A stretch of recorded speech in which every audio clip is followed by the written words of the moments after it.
तो हेलो दोस्तों, नमस्कार। आप सभी का हमारे यूट्यूब चैनल पर स्वागत है। यदि आप लोग क्लास 12 फिजिक्स के स्टूडेंट हैं और 2024 में बोर्ड परीक्षा देने वाले हैं, तो आज की यह वीडियो आप सभी लोगों के लिए बहुत ज़्यादा महत्वपूर्ण होने वाली है, क्योंकि यदि आप लोग अपनी क्लास 12 की फिजिक्स में 70 में 70 नंबर बिल्कुल पक्का करने वाले हैं, तो इस वीडियो को आप लोग शुरू से लेकर के अंतिम तक देखना, तभी आप अपनी क्लास 12 की फिजिक्स में 70 में 70 नंबर बिल्कुल पक्का कर सकते हैं। क्योंकि हम लोग क्लास 12 फिजिक्स की पूरी किताब से आपके जितने भी महत्वपूर्ण आपके यहाँ पर जितने भी आपके महत्वपूर्ण वेरी वेरी इंपॉर्टेंट जो आपके दीर्घ उत्तरीय प्रश्न होते हैं, जिनकी भी संभावना 2024 की बोर्ड परीक्षा में आने की है, उन सारे प्रश्नों को हम लोग कर रहे थे और पूरी किताब में आपके जितने भी महत्वपूर्ण लॉन्ग क्वेश्चन बन सकते हैं, सारे लॉन्ग क्वेश्चन को हम लोग करवा रहे हैं इस सीरीज के अंतर्गत। और इस सीरीज में अभी तक हम लोगों ने पार्ट नंबर 9 तक देख लिया था। आज का वीडियो का पार्ट नंबर 10 होने वाला है, तो इसीलिए आप लोग वीडियो को शुरू से लेकर के अंतिम तक देखना, क्योंकि आज जो क्वेश्चन होने वाला है बहुत ज़्यादा महत्वपूर्ण क्वेश्चन होने वाला है। इस प्रकार से देख सकते हैं कि आपकी बोर्ड परीक्षा में कितनी बार ये क्वेश्चन आपकी बोर्ड परीक्षा में आया हुआ है। यानी कि ये क्वेश्चन जो है आपको बोर्ड परीक्षा में लगातार आ रहा है, हर साल आ रहा है। तो इसीलिए आपको इस वीडियो को ध्यान से देखना पड़ेगा और साथ ही में इस क्वेश्चन के साथ-साथ उसका उत्तर भी मैं आपको बताऊँगा। तो आप लोग वीडियो को ध्यान से देखना और साथ ही में यदि आपको वीडियो पसंद आएगी, तो वीडियो को लाइक और चैनल को सब्सक्राइब ज़रूर कर दीजिएगा। तो चलिए वीडियो को स्टार्ट करते हैं। तो वीडियो को शुरू करने से पहले मैं आपको बताना चाहता हूँ कि यदि आप लोग चाहो तो हमारा टॉपर ग्रुप ज्वाइन कर सकते हैं, जिसका प्राइस मात्र ₹100 रखा गया है एक सब्जेक्ट के लिए, जिसमें आपको notes plus important question answer वगैरह दिया जाता है। जैसे कि मान लीजिए आप लोग फिजिक्स के टॉपर ग्रुप लेते हैं, तो उसमें आपको फिजिक्स के ऑल चैप्टर का यहाँ पर नोट दिया जाता है और साथ में इंपॉर्टेंट क्वेश्चन आंसर दिया जाता है, जो कि आपके बोर्ड एग्जाम 2024 के लिए बहुत ज़्यादा महत्वपूर्ण होता है। तो इसको भी ज्वाइन करना लोग ज्वाइन कर सकते हैं। नंबर हमारा हो जाता है 97 93 44 0081। तो जिसको भी ज्वाइन करना है वो लोग इस नंबर पे व्हाट्सएप पर मैसेज करेंगे, वहाँ पर आपको सारी जानकारी मिल जाएगी। फिर आप लोग ज्वाइन करना चाहो तो ज्वाइन कर सकते हैं। तो चलिए अब हम अपनी वीडियो को शुरू करते हैं। तो हम लोग कक्षा 12 फिजिक्स की तैयारी कर रहे थे 2024 की बोर्ड एग्जाम के लिए, और किस प्रकार से हम लोग क्लास 12 की फिजिक्स में 70 में 70 में बिल्कुल पक्का करेंगे, उसी को ध्यान में रखते हुए क्लास 12 फिजिक्स की पूरी किताब से आपको जो सबसे ज़्यादा महत्वपूर्ण लॉन्ग क्वेश्चन यानी कि दीर्घ उत्तरीय प्रश्न होते हैं, उसकी सीरीज को कर रहे थे। और इस सीरीज के अंतर्गत अभी तक हम लोगों ने पार्ट नंबर 9 तक देख लिया था। आज का वीडियो का पार्ट नंबर 10 होने वाला है। तो पार्ट नंबर 10 में हम लोग बहुत ही महत्वपूर्ण प्रश्न को देखने वाले हैं। तो चलिए हम लोग उन प्रश्नों को देखते हैं। और साथ ही में यदि आप लोगों ने पुरानी वीडियोस को नहीं देखा है, तो इस वीडियो को देखने के बाद आप लोग डिस्क्रिप्शन बॉक्स में जाना, वहाँ पर आपको प्लेलिस्ट की लिंक मिल जाएगी और लिंक पर आप लोग क्लिक करोगे तो फिर आपको सारी वीडियोस मिल जाएंगी। तो चलिए हम लोग पार्ट नंबर 10 में जो महत्वपूर्ण प्रश्न होने वाला है, आइए हम लोग उसको देखते हैं। तो जो आज का जो हमारा महत्वपूर्ण प्रश्न होने वाला है, वो आपका होने वाला है कि बायो सेवर्ट का नियम समझाइए। इस नियम का उपयोग करके एक वृत्ताकार धारावाही कुंडली के केंद्र पर चुंबकीय क्षेत्र के व्यंजक का निगमन कीजिए। ये बायो सेवर्ट का जो नियम होता है बहुत ही महत्वपूर्ण होता है। और ये वाला जो क्वेश्चन आपका होता है, ये आपका अति लघु में भी आता है, लघु में भी आता है और दीर्घ में भी आता है। तो इसीलिए आपको उसको अच्छे तरीके से समझना पड़ेगा, जिसमें अच्छा इसको करना चाहते हैं। अब ये क्वेश्चन आपका बहुत ही महत्वपूर्ण है दीर्घ उत्तरीय प्रश्न के दृष्टिकोण से। ये क्वेश्चन आपकी बोर्ड परीक्षा में 2006 में, 7 में, 8 में, 9 में, 11 में, 14 में, 16 में, 19 में, 20 में, 22 में, 23 में, यानी कि हर साल आपकी बोर्ड परीक्षा में आता है। तो इसीलिए इस क्वेश्चन को आपको अच्छे तरीके से समझना पड़ेगा और साथ ही में अपनी कॉपी में नोट करते हुए चलना पड़ेगा। ये क्वेश्चन आप लोग अभी के अभी इसी वक्त तैयार कर लीजिए, ताकि जब भी आपके बोर्ड परीक्षा 2024 में क्वेश्चन आए तो आप लोग आराम से कर पाएँ। तो यहाँ पर सबसे पहले हम लोग बायो सेवर्ट का जो नियम होता है उसको हम लोग समझेंगे। तो यहाँ पर जो बायो हैं और सेवर्ट हैं, दो आपके वैज्ञानिक थे जिन्होंने मिल करके बायो सेवर्ट का नियम दिया था। तो किस प्रकार से उसका नियम होता है, आइए हम लोग समझ लेते हैं। तो सबसे पहले हम यहाँ पर पढ़ेंगे और फिर आप लोग यहाँ पर चित्र में देखोगे कि किस प्रकार से आपका ये चित्र बना हुआ है। सबसे पहले हम लोग किसी एक चालक में, सबसे पहले हम लोग को क्या बनाना है यहाँ पर, सबसे पहले हम लोग इस प्रकार से यहाँ पर चालक बना लेंगे। किस प्रकार से, इस प्रकार से, इस प्रकार से आप लोग यहाँ पर कोई भी एक चालक बना लेंगे इस प्रकार से, ठीक है। उसके बाद में फिर इसमें क्या मान लेंगे, आप लोग मानेंगे कि इसमें आपका आई प्रबलता की जो धारा है वो प्रवाहित हो रही है। इस प्रकार से इसमें आई प्रबलता की धारा प्रवाहित हो रही है। अब यहाँ पर हम लोग क्या करेंगे, इस पूरे चालक तार में हम लोग क्या करेंगे, यहाँ पर एक कोई अल्पांश क्षेत्र ले लेंगे इस प्रकार से। इसको हम लोग डीएल नाम दे देंगे। क्या है आपका, ये डीएल नाम दे देंगे, क्योंकि इसमें हम लोग एक छोटा सा भाग ले रहे हैं, तो इसीलिए हम उसको डीएल बोलेंगे। अब इसके मध्य बिंदु में मान लिया यहाँ पर कोई मध्य बिंदु आपका ओ है, इसके यानी कि जो अल्पांश क्षेत्रफल है, यानी कि जो अल्पांश डीएल है, डीएल भाग है, इससे मध्य बिंदु मान लीजिए ओ है, इससे मध्य बिंदु ओ से यहाँ पर आर दूरी पर कोई बिंदु आपका यहाँ पर पी है, ठीक है। यहाँ पर ही हम लोग को चुंबकीय क्षेत्र की तीव्रता को ज्ञात करना है, ठीक है। हम लोग को क्या करना है, बिंदु पी पर, यानी कि जो आपका डीएल है, डीएल का मध्य बिंदु ओ से आर दूरी पर जो आपका बिंदु पी है, इसी पर हम लोग को क्या ज्ञात करना है, हम लोग को चुंबकीय क्षेत्र ज्ञात करना है। चुंबकीय क्षेत्र को हम लोग क्या बताएंगे, डीबी के नाम से प्रदर्शित करेंगे। कागज के तल के लंबवत ऊर्ध्वाधर नीचे की ओर बात करेंगे तो फिर आपका यहाँ पर क्या हो जाएगा, इसको हम लोग एक्स से दर्शाएंगे, यानी कि कह सकते हैं क्रॉस से दर्शाएंगे। और ये वैसे यदि हम लोग मान लें इसकी मतलब कि कागज के तल के जब ऊर्ध्वाधर ऊपर की ओर बात करेंगे तो यहाँ पर आप लोग बता सकते हो कि यहाँ पर इसको हम लोग बिंदु से दर्शाते हैं, इस प्रकार से हम लोग बता सकते हैं, यानी कि डॉट से दर्शाते हैं।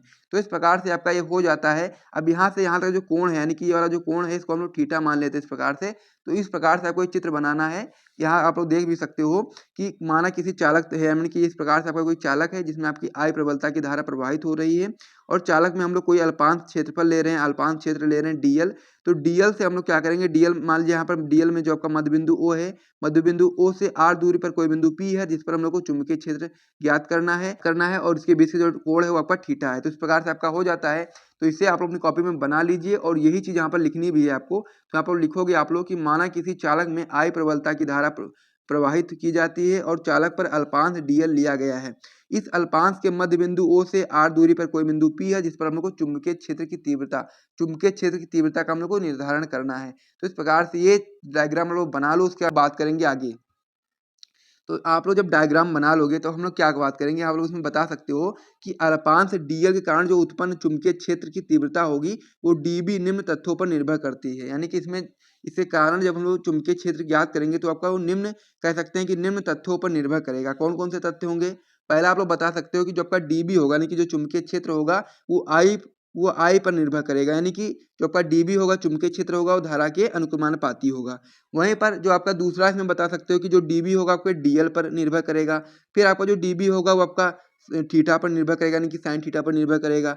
उसके बाद फिर जो लास्ट में होगा आपका जो dB होगा वो आपका व्युत्क्रमानुपाती होगा 1/r, यानी कि जो इनके बीच की दूरी है, यहाँ से यहाँ तक की जो दूरी है उसके वर्ग के व्युत्क्रमानुपाती होगा ये आपका dB।